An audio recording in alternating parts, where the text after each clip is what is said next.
Hi, Chipsters, and welcome to EPL eKasi, the home of Chipsters. I stepped away for 1 minute, and the Premier League said chaos, sharp, sharp. I mean, we are now between Gameweek 25 to 27, and it's been an absolute madness. There's a title pressure that is rising. There's fantasy managers panicking. Green arrows are flying, and red arrows are hurting. And while I was gone, some teams cooked and others literally burnt the entire kitchen. So today we're unpacking Game Week 25 to 27, the drama, the damage, and the fantasy consequences. Let's get into it. First, for Game Week 25 to Game Week 27 recap, we've got Arsenal, who decided to donate points. 2-0 up, cruising, vibes immaculate. Then Wolves said, relax, we are not done. 2-2, points gone, title race activated. And you could just feel Manchester City smiling somewhere.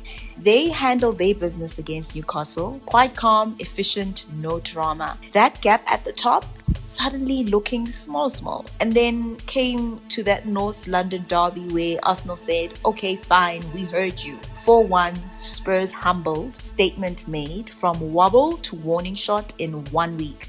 Elsewhere, we've got United that squeezed past Everton 1-0. Not pretty, but 3 points, don't ask how. Then Chelsea and Burnley played that almost football, plenty energy, not enough clarity. Mid-table teams drawing like it's a support group. So in summaries, leaders slipped, chasers pounced, and the title race officially spicy. Now, Chipsters, we're trying something new today. Up next, we head to the eKasi press room. One of our league managers is stepping up to the podium to give us insights into what's really happening at the club he supports. No filters, no excuses, just football analysis. Let's hear what Molemo has to say. Alright, Chipsters, now welcome to the EPL eKasi press conference. And today we're not shouting, we're analyzing, because Arsenal's lead has been shrinking and someone must explain. So I had to bother Molemo from Easy FC, as he is a die-hard Red, and yeah, he's obviously representing the red side of North London, and we're just going to talk footy. So for question 1, Molemo, currently Arsenal is still dominating possession, but the quality of chances lately hasn't looked the same. Do you think the structure in the final third is becoming predictable, or are the forwards just not clinical enough? Hey, Chipsters. The first question about Arsenal's attack, I think it's not necessarily so much that it's become unpredictable. I think for me, the biggest issue is the high rotation due to injuries, due to players just missing. I mean, we've never had same front three starting 2-3 games in a row. So the connections between the players is just not there like we had in 22-23. But hoping that Kai Havertz also comes back and that we can keep the front forwards fit for the run-in. Okay, so you're saying it's not predictability, it's rotation and injuries that are breaking the rhythm. Fair, but title-winning teams rotate all the time. I mean, City rotates, Liverpool rotates. Their pattern doesn't disappear when one player changes. So is this about injuries, or does it suggest Arsenal's system depends too heavily on familiarity? Because if chemistry drops every time someone new steps in, that's structural fragility. And that then brings me to something else. In the last 2 games, Arsenal seemed to drop intensity after going ahead instead of pushing for a second goal. Is that a technical game management from Arteta, or is there like a mentality issue creeping in with the boys? I think the biggest issue with Arteta is that he is naturally a more risk-averse kind of manager, meaning that for him it's safety first, and that just also explains why we spent so much on defenders in the past, more so than on the attack. So I don't per se think the players' mentality was to drop the intensity once we had gone ahead, but I think the reality of being still in 4 different competitions at a later stage has also meant that the players know we're going to be playing probably 60, 65 games this whole season by the time we finish. So there is a natural inclination to want to preserve the energy a bit, which can be very dangerous in EPL. As we know, they always say the 2-0 score is the very most dangerous one, because the next goal can change quite a lot in terms of motivating the losers or killing off the game completely. Wait. Chipsters, can we pause this press conference quickly? I'm just checking my notes here. Was this segment supposed to be called, rather, the Arsenal's therapy session when the gap gets small? Because the way we're unpacking trauma here, this is not analysis anymore. This is emotional damage. Gaps get smaller and suddenly we're talking about midfield balance, energy preservation, emotional height, legacy building. Yeah, the pressure is pressing. Anyway, let's not be rude. Let's jump back into the conference room and grill Molemo properly, because therapy is expensive, but this interview is definitely free. Question number whatever. Let's just continue. Interesting. So you're saying it's not mentality, it's management style. You believe Arteta is naturally risk adverse, that the squad build reflects that, and that competing in full competition forces energy management. Fair point. But here's the counter. If you're chasing a title in the Premier League, can you afford to then manage energy at 2-0? Because preserving legs is smart in theory, but in this league, control disappears very quickly, as you stipulated. And if you admit the manager is risk averse by nature, then isn't that the caution part of the reason the gap is shrinking? Let's go deeper then, Molemo. Defensively, Arsenal are still statistically one of the strongest teams in the league. Low goals conceded, structured shape, compact lines, yet they're still dropping points. Is the real issue the transition from midfield into attack? Are Arsenal's controlling games but not progressing them efficiently? Most definitely, our biggest problem for Arsenal is in the midfield balance, and as well getting the right attackers going. As I said, we've also had a lot of injuries in attack, which hasn't helped. In hindsight, we shouldn't have let Waneri go away on loan to Marseille. We could have used him for sure. But yeah, I think the biggest issue is really getting the balance right between enough defensive cover players, dual winning kind of players, as well as enough creativity, and then up front having runners versus runners who run behind versus dribblers and guys who can actually shoot. So for example, against Wolves, it would have been ideal to have started it with 2 10s and not two defensive midfielders and a 1-10, especially knowing they were going to be sitting back like that. So those are the kind of things that Mikel really needs to sort out and get better at, and find the right kind of combinations and formulas. So now we're getting somewhere. You're saying it's not just injuries, it's structural balance. Too much defensive cover at times, not enough creativity between the lines, and maybe even selection choices that don't match the opponent. You mentioned Wolves specifically, starting 2 defensive midfielders against a D block. That's interesting, because if you already know a team is sitting back, why match them with caution instead of creativity? At that point, it's not really personal, it's decision making. And if those decisions keep happening in key moments, that's not bad luck, that's pattern. But anyway, let's talk about the attack then. With Gyökeres becoming such an important outlet in transition, is Arsenal leading too much on individual moments instead of sustained attacking pressure? Are you guys like building a system, or are you waiting for someone to produce magic? Yes, Gyökeres has immense potential in terms of playing in transition, like we saw him do last year at Sporting. But the biggest issue is, again, it's not Arteta's style of play. He's very much anti the whole basketball thing. It's not like Klopp had Liverpool playing heavy metal soccer. So unfortunately, I don't think we're making the best use of his transitional play. But also, he's looked a little bit heavier and slower than he was last year. I don't know if it's a fitness issue or still acclimatizing as well to the new league.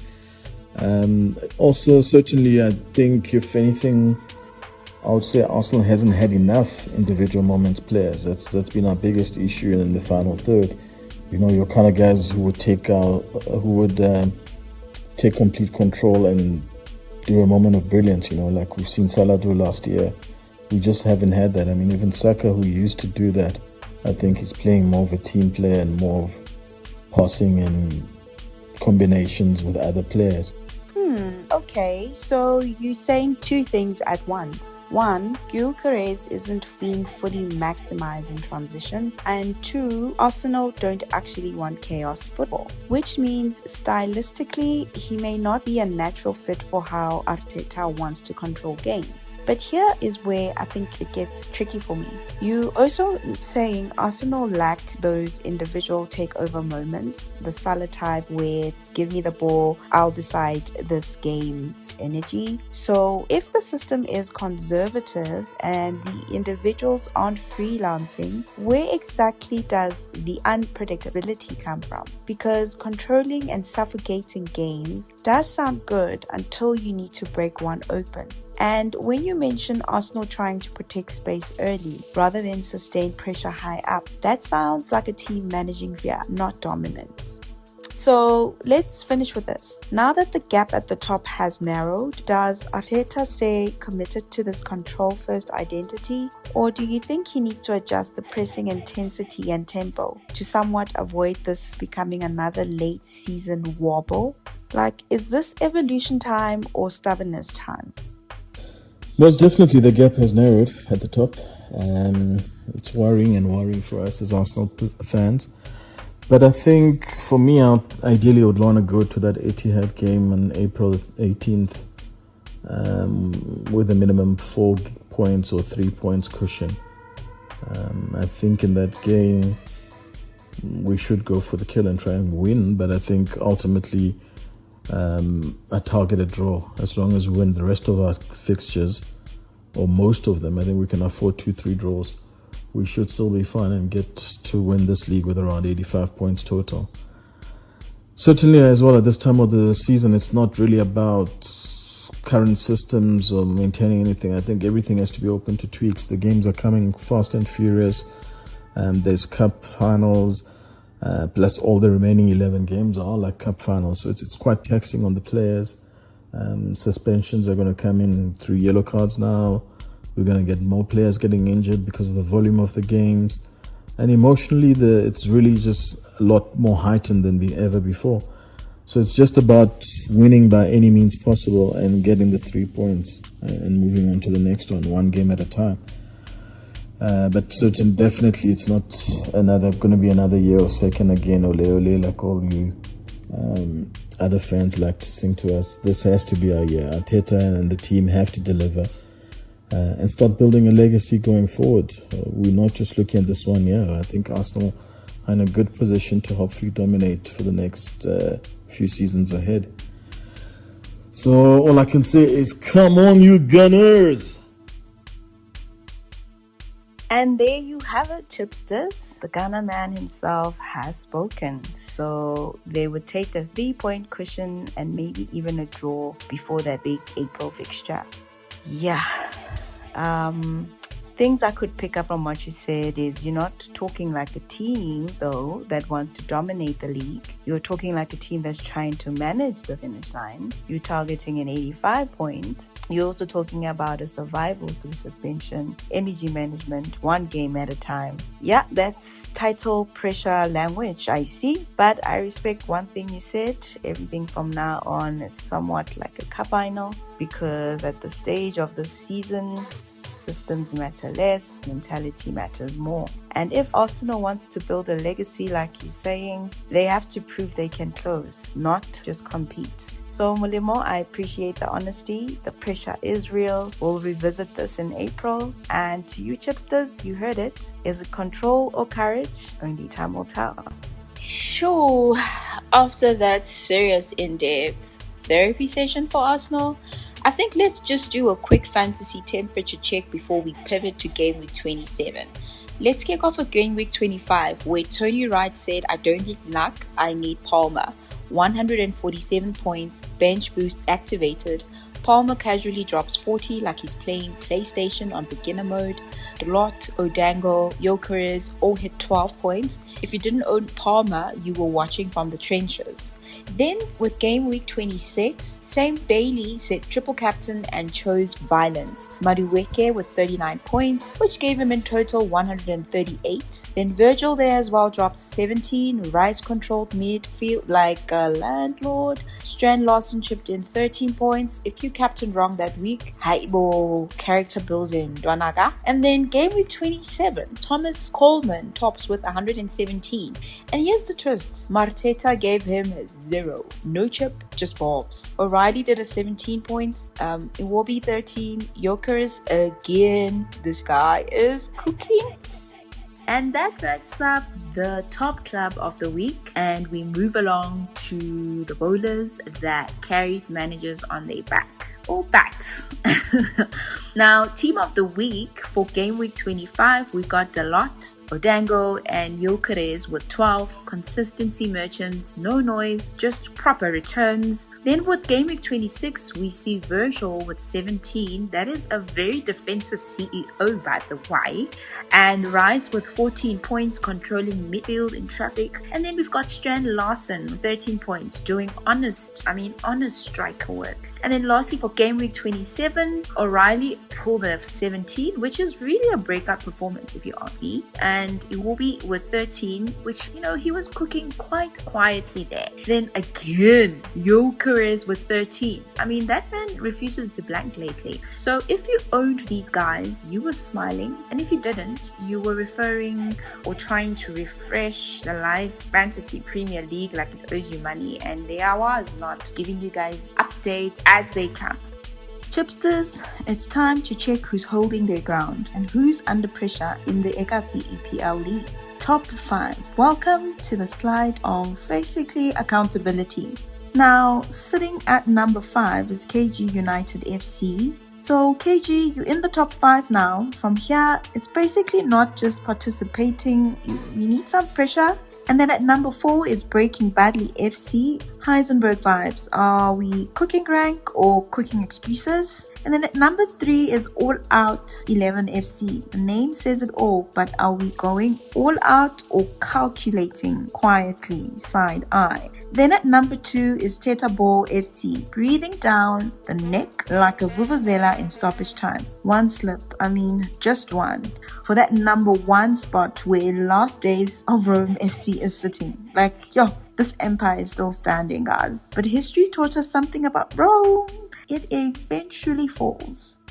So, not much movement from the bottom to the middle order. Not much chaos there. Basically the whole table. No tensions building. But remember, this is not just bragging rights. There's a cash on the line, there's silverware, and a football jersey of your choice to flex for an entire season. So from game week 28, we separate contenders from predators. Speaking of separating contenders from pretenders, did you guys get that? That's a tongue twister. I said, speaking of separating contenders from pretenders, let's talk game week 28 and 29.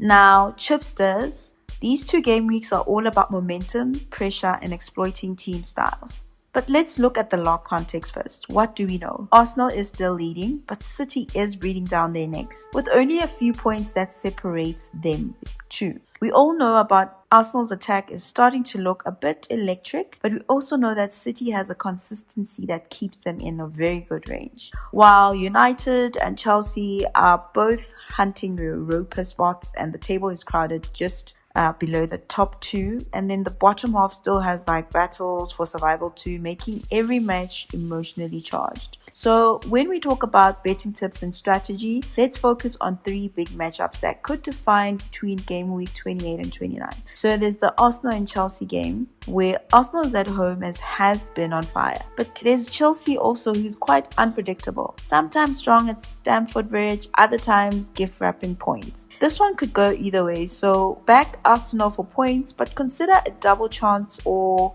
an over 2.5 goals.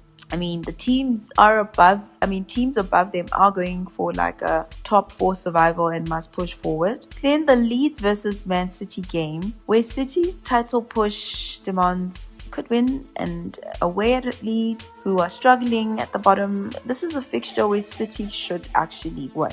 Expect City to somewhat dominate possession and chances, so maybe lean towards City to win and maybe do an under or an over market, just depending on how clinical City's gonna look. And then the third big game for me is the Brighton versus Arsenal. So Arsenal is traveling to Brighton, and a team that defends compactly and frustrates big teams. So this isn't a safe bet for clean sheet markets. Perhaps consider both teams to score, or maybe Arsenal to win or draw, rather than backing Arsenal to do a straightforward win. So across these weeks, the key is understanding team identity. Arsenal want ball control and attack. City want disciplined dominance. Mid-table teams like Brighton or Chelsea can flip results if they score early. Bottom clubs are fighting fearlessly for survival. So fantasy managers think form and fixture context, not just raw names. And as always, use the betting pack code on the screen before you lock in your bets. This isn't guesswork,